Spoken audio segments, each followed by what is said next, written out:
In this video, I'm going to be showing you the many ways in which we can use two filters on a synth, and more importantly, how and why you would use two filters. Now, this following video clip is actually an excerpt from the Z2 lesson pack for Synth, which has 37 videos that cover every inch of Z2 and it's free for Synth users. Now, for those of you who don't know, Synth is a video game-like training software that teaches you how to program synth patches by ear. It combines video demonstrations with interactive challenges in which you program over 700 patches on a built-in soft synth. And the Z2 lesson pack adds 37 videos to this that cover Z2 and help you transition from the Synth synth to Z2. If you'd like to try the Synth demo, just click the link that's popping up on the screen now. And if you want to try a special demo that has some Z2 videos included, just click the link that's popping up now. Now, in the following excerpt, I've just finished talking about some filter types, particularly these at the bottom, which I call character filters. Your formants and your resos, which make your synth talk, and your comb, which kind of gives it a trashy, flanging sound. Here we go. Now, this filter and these talking filters, we can refer to these as character filters. They're not necessarily there to control your brightness or shape. They're more to add a distinct sound to your patch. But what if you need to then shape it? Like, for example, this comb filter is pretty bright. What if I want to round it out a bit? That's where dual comes in. Select dual, and now my sound is running through filter 1 and then running through filter 2. So what I could do is throw a 12 dB low pass on, and now I can take some of the highs off.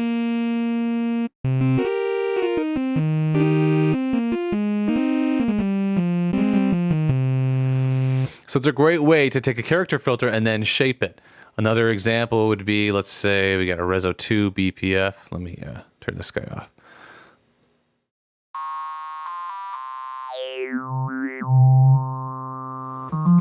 So let's say I like that sound, but it's a little too bulky.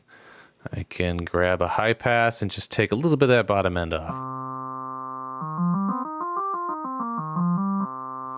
Again, character shaping. Now, you can also use this dual filter layout for when you want two shaping filters, so you can really get fine-tuned, precise control of your sound. Let's see, for example, let's say we got a typical low pass on the first part.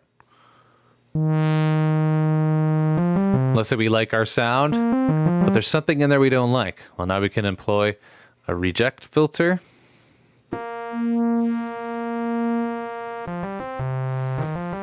So now we get our rounding and we get to cut out that piece that we don't like. Or another example is, let's say we're going for a band pass, a filter-like effect, but we need more detailed control over that band pass. You can kind of make your own. Use an LPF here, a low pass, to cut your highs. And then here, use a high pass to cut your lows. And now you have individual control over the highs and lows. And you could even modulate just one of them. So we get that low pass modulation and keep this bottom chunk off the entire time. Now, you might ask yourself, if my sound's going through filter 1 and then filter 2, what's the point of this? Well, in reality, what we have here are 4 filters.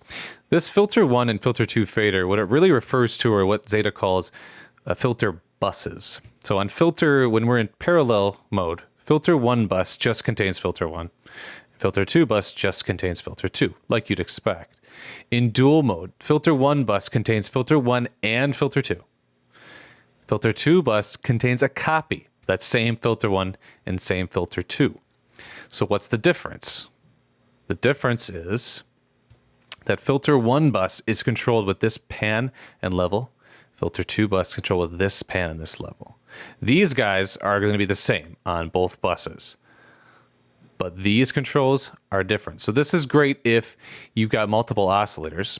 You want them running through a dual filter setup, but you want one oscillator on the left and another oscillator on the right, plain and simple. So let's say we've got this sort of band pass shaping thing going on.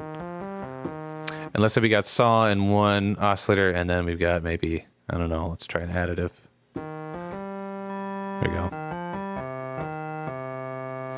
And let's say I want one on the left and one on the right. Well, just like I did with parallel, I route my saw onto oscillator 1, my additive to oscillator 2, or filter 2, pan. And now I have my width. So now I get my dual structure and I get my width. Now, one thing to keep in mind, however, some of these filter types don't play so nice with this spreading when in dual mode.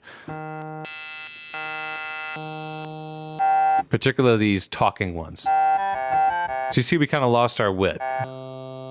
With these filters, we had it, lost it with that.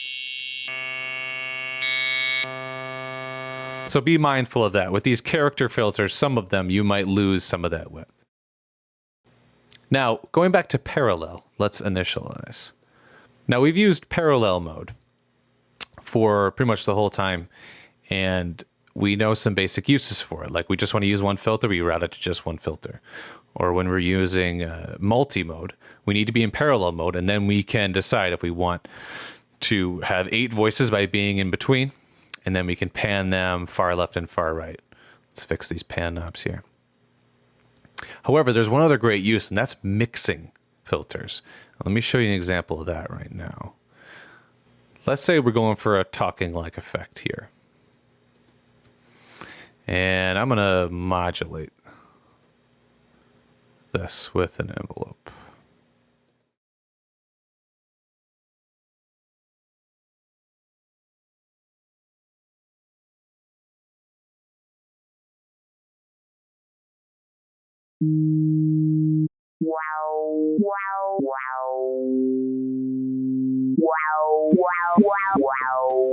So we've got our basic talking sound here. But one thing I don't like about it, doesn't have very much body to it. So let's switch over to filter 2 and use just a simple low pass. So we've got body, voice, and now I can mix them together.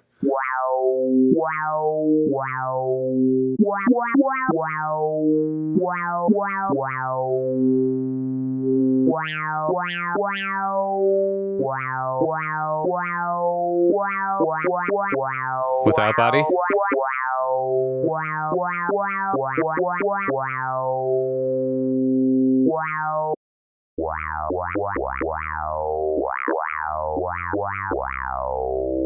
So it's a great way to take 2 elements of your sound and mix them together. It's an excellent layering tool. Another example, let's take this talking like effect and route our saw just to that.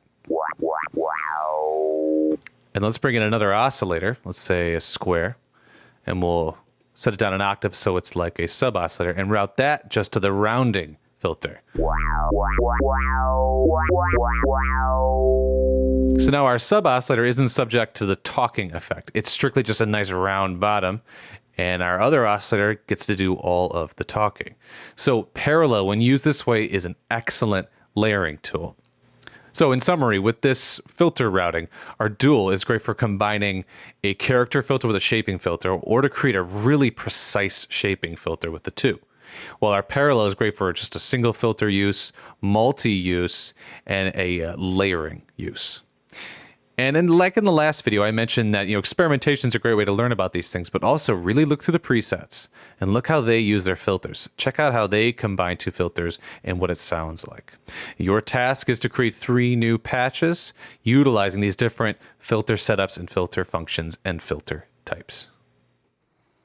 All right, well, thanks for watching. And just so you know, we got a lot of other free videos like this available on Synthtorial's website. All you got to do is sign up for our newsletter by clicking the link that's popping up on your screen now, and we'll send you a link to a page full of videos and articles. Thanks for watching.